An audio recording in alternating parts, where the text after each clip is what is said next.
Do you ever look at a historical picture and you think to yourself, hold on, these are like high status people, the apex of the whole society. Why are they all comfortable wearing these bright colors and these ornate details? While politicians and billionaires today wear these fucking black suits all the time. Why is that considered high status now?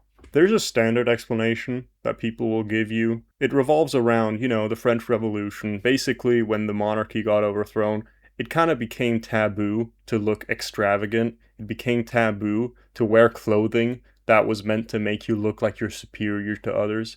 It was kind of just considered cringe and old fashioned. And even in the countries where the monarchy stayed, let's say the Congress of Vienna, look at this picture. It's really minimalist and dialed back compared to what you'd see 50 years previously, right? Yeah, you have them with their medals and whatnot, but it's much more monochrome, much more basic. Like they're wearing a riding coat. It's just basic military clothing with extra decoration to indicate your rank, right? But if you compare it to 100, 200 years previously, there's no comparison really. So realistically, why is this? Like, why did it become taboo to show your wealth when it was completely acceptable in the past? The simple answer is that if you feel happy, you kind of automatically start liking the people that are in positions of power, in positions of status, right? You look at a rich person and you think, oh wow, he's so cool, look at all the cool things he has. And if you're generally unhappy, it's the opposite. You look at people with high status and you think to yourself, wow, those pieces of shit, they're the ones responsible for all the bad things happening right now. And even in the modern day, you can see this because even though our political elites and financial elites are generally pretty hated, when it comes to movie celebrities or football stars, it's like we're right back to the Middle Ages, where people basically adore them, and if they see them in public, they're like, oh my god, can I please talk to you for 2 seconds? Can I please have your autograph? You're so cool, oh my god. But because while you're watching a movie, or you're watching a football game, you feel a sense of happiness, right? So in that little universe, you still have that old adoration of the elite. Now, I'm not going to talk about why people became gradually less happy throughout the 1700s, 1800s, 1900s, and all the way to today. I have other videos talking about that. For the sake of this video, just assume that that's what happened, right? The general level of happiness went down, and yeah, we had a bunch of political reforms, but considering where we are today, they kind of failed to solve the underlying issue, right? So in an environment like that, it just becomes emotionally unbearable to see other people succeed. So in order to deal with this, we now have elites that constantly do this performative self-loathing. In their public appearances, they also have to pretend like they care so deeply about the suffering of the people, which medieval kings never had to do. It was perfectly acceptable back then to openly have contempt for normies, which, that is kind of naturally how you are. If you're a superior person, you look at the normies and you're like, the fuck is wrong with these people, right? I want nothing to do with them. If you look at Hollywood culture, you kind of see the absolute peak of this, where, especially during Oscar speeches or whatever, the only thing they talk about is how, oh, I'm so terrible, I'm so sorry for having money, I'm so blessed, I'm so fortunate, I don't deserve this. And then they go home and relax and have their parties or whatever. So this is the emotional starting point, right? So now let me talk about how this actually relates to the clothing. Because this whole thing of trying to look like you're not trying to look better than others, that is hard to say. You can see how convoluted this shit is, right? That is a part of it, but there's a much bigger part of it as well, which is a fear of criticism. A fear of someone telling you, hey, what the fuck do you think you're doing with that? Because if you have a lot of colors in your clothing, for example, and a lot of ornate details, it's a signal of emotional satisfaction. You're basically showing to the world the color, the vividness, the emotionality that you experience in your own life, right? And if you show that happiness, assuming that you even have it to begin with, right? If you show that happiness and you're surrounded by people that are just kind of miserable, you're gonna annoy them, right? It's gonna bother them that you look like that. So the safest thing you can do is to reveal as little as possible. That's basically the transformation. Like if you look from 1800, here's the Congress of Vienna in 1815, right? Everyone has a riding jacket. That's what the modern suit evolved out of. It evolved slowly out of the gentleman's riding jacket. And until about 1850, 1860, it was still pretty common to wear it with bright colors.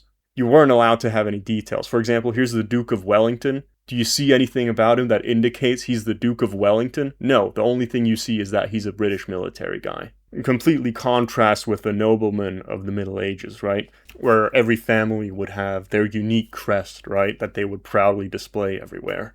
Anyway, the reason for removing color, according to the people of the time, it was minimalism. The same exact thing that we have today. It was the exact same mentality of, I'm not going to be flamboyant, I'm going to show that I'm a self-disciplined guy, and that I know what I'm doing, and that I don't waste effort on trying to make myself look fancy, right? And I don't think it's a coincidence that the only thing about the outfit that's decorative is something that's literally tight on your neck. And if it's even a little bit too loose, it's very visible. Because, you can see the top of the tie and it looks kind of shit. And the most important thing is that when you don't show any color in your clothes, no one can make fun of you for it. No one can tell you, oh, you're just trying to look like you're better than me. You're just trying to look like you're this fancy big guy. No, because it's so basic, it's so devoid of any personality that nobody can ever really make fun of you for it. And it's kind of funny that an exact situation like this happened like 2 months ago. This is very important YouTuber drama. there's this Twitch streamer, Hassan Piker, who's like a socialist. And then a YouTuber, Shoe on Head, made fun of him for wearing like Gucci and expensive branded clothing when he's pretending to be a socialist, right? His response to being made fun of for this, what do you think he did? Now he wears a suit every single stream. Because in an atomized environment, the most important thing is shielding yourself from criticism, right? And the logical conclusion of that is always, show absolutely nothing. Now, the suit is obviously not the only thing people actually wear these days. One thing that I actually really like is, for example, the alt-goth-ish look. Like being completely covered in tattoos and all that shit. It's kind of silly, but I also think it looks cool in a lot of ways.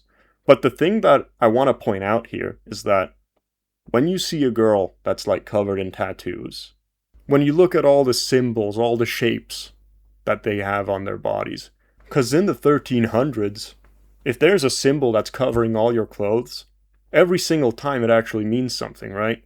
Almost every time it signifies your family history and some kind of mythical origin story for your family. And that's what the symbol is basically for. It shows that this is something people genuinely felt happy about.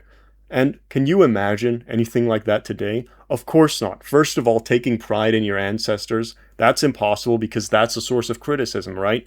If you take pride in your ancestors, it means that you'll be criticized for, supporting war, genocide, sexism, all these sorts of things that are unacceptable today. And there's a very good chance you don't feel much happiness towards your ancestors anyway, because who's your most direct ancestor, right? Your parents. And if you grow up already feeling unhappy, you're not going to feel any sense of gratitude towards the people that brought you into this world, right? So that whole route of symbolic expression is kind of impossible. So what kind of symbols actually do mean something these days? There's basically company logos and government agency logos, right? Can you imagine Jeff Bezos wearing clothing covered in like the Amazon logo or something? Of course not, because it would look fucking ugly and it would also be kind of cringe, right? Because he's supposed to be the higher status person who's elevated above like the normie consumer product, right? Let alone like an Amazon executive or director or something wearing clothing like that in public. Again, you can already imagine the criticism in your head. It's like, oh, you support exploiting your workers, you support inhuman working conditions. Who the fuck wants to deal with that?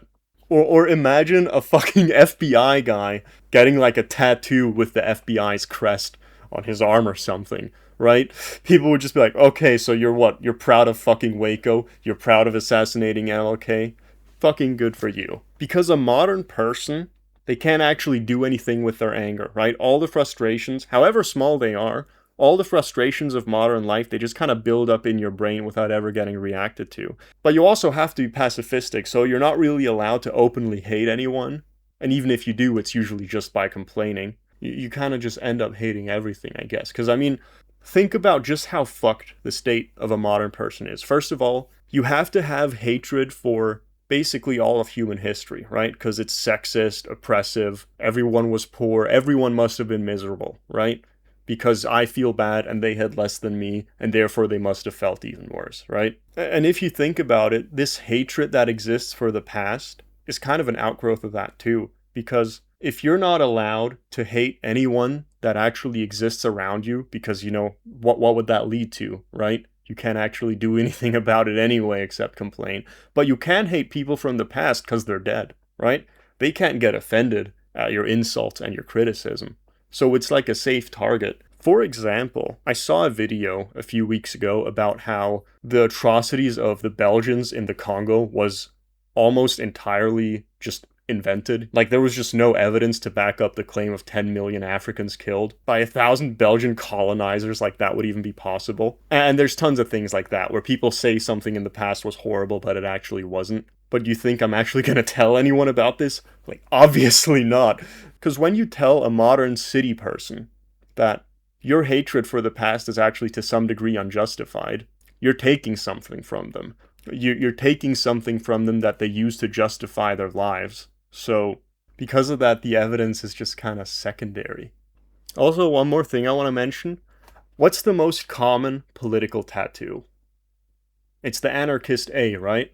And again, why do you think that? It's because it's the one ideology that will never be tested and has never been tested. Like, even if you abolish the governments and return to nature, like, nature is all about power. So, like, you know what I mean? The more detached it is from actual practical reality, the more socially acceptable it becomes. So you can do tattoos of, like, zodiac signs, some obscure quote, Japanese kanji, right?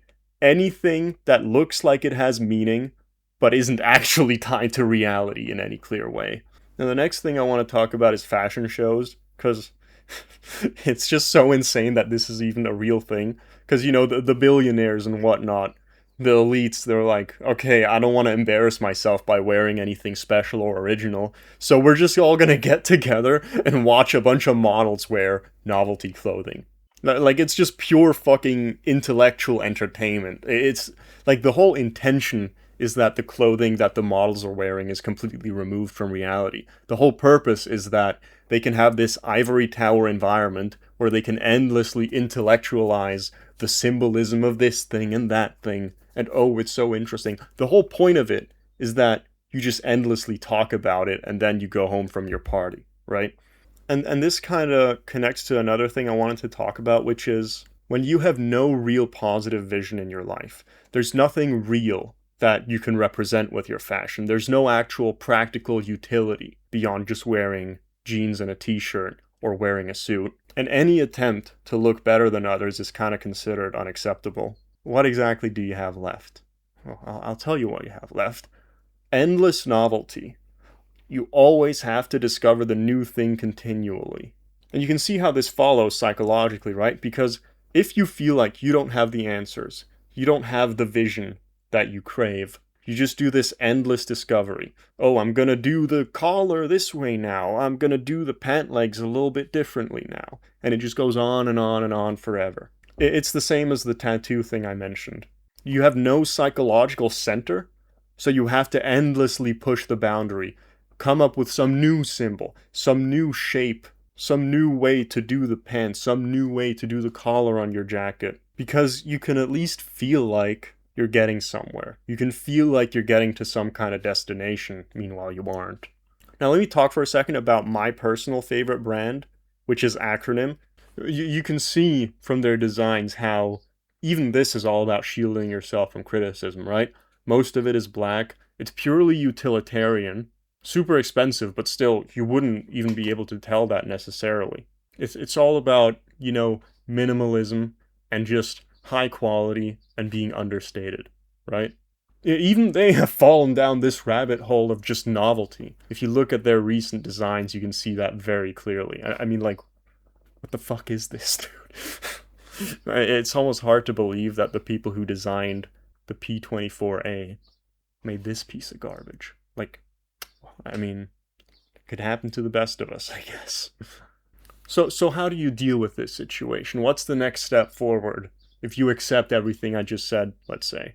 Well, first of all, fashion by itself is just not that important, right? Obviously, I'm designing stuff and whatnot, but the most important thing isn't the clothing itself, it's what it represents, right? You can't just have a miserable life, start wearing colors, and then suddenly things change, right? That's just kind of silly.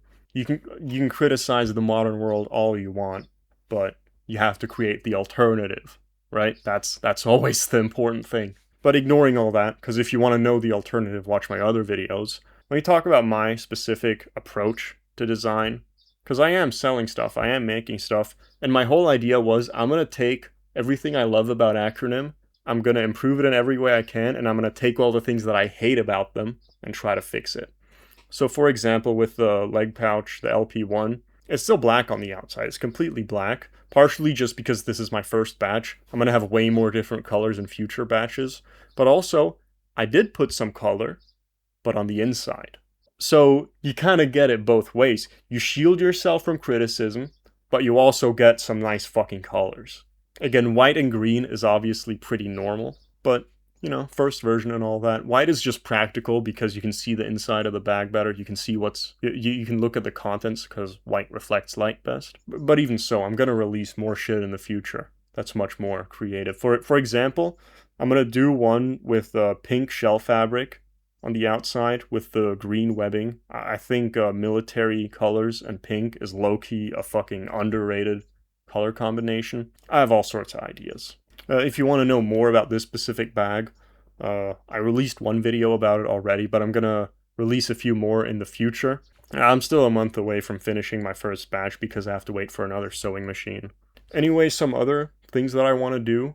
For example, there's this company, Sojin. They basically do the nicest fabric dyeing that I've ever seen. So I think it would be really cool to take a pattern like this, but instead of having it be like beige and black, to make the base color of the fabric white, and to make these like stains, these patterns, to make that like neon pink or something. Or to have it be three colors, like have it be black, gray, and neon blue, something like that. Or maybe more muted colors. I mean, at the end of the day, I do like gray.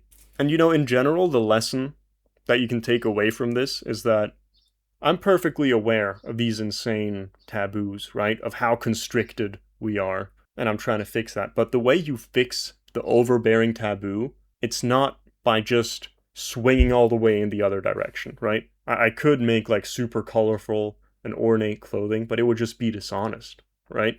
The way that you get to a better place outside of the existing taboos is you just slowly feel your way towards it. And you are gradually going to get to the place that you want, but it has to be organic.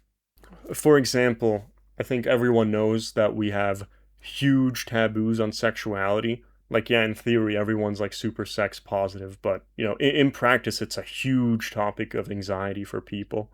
Like, if you're living with a roommate, you're always worried that they're gonna hear something or whatever.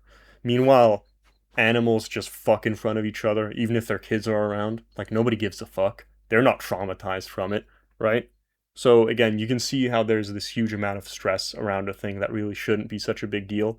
So is the solution to that, oh, I'm gonna fuck in front of my kids then and get them used to it? Like, no, because that's artificial behavior. You always need to slowly feel your way out of the unnecessary taboos. Otherwise, you're just gonna fuck things up even more, right? By the way, if you've watched my other videos, you're kind of on board with what I'm saying, or maybe you just have some problems you think I can help you with, or you want to maybe work for me in my company, you can just contact me. I'm making I'll just start with a Discord server, because, who gives a fuck? I know it's a shitty platform, but who gives a fuck? Gets the job done. And you can just contact me. Maybe we can get to know each other. I don't fucking know. Last time I tried something like this, I only got like the most fucking pathetic people imaginable joining. So that's unfortunate, but you gotta risk it for the biscuit sometimes.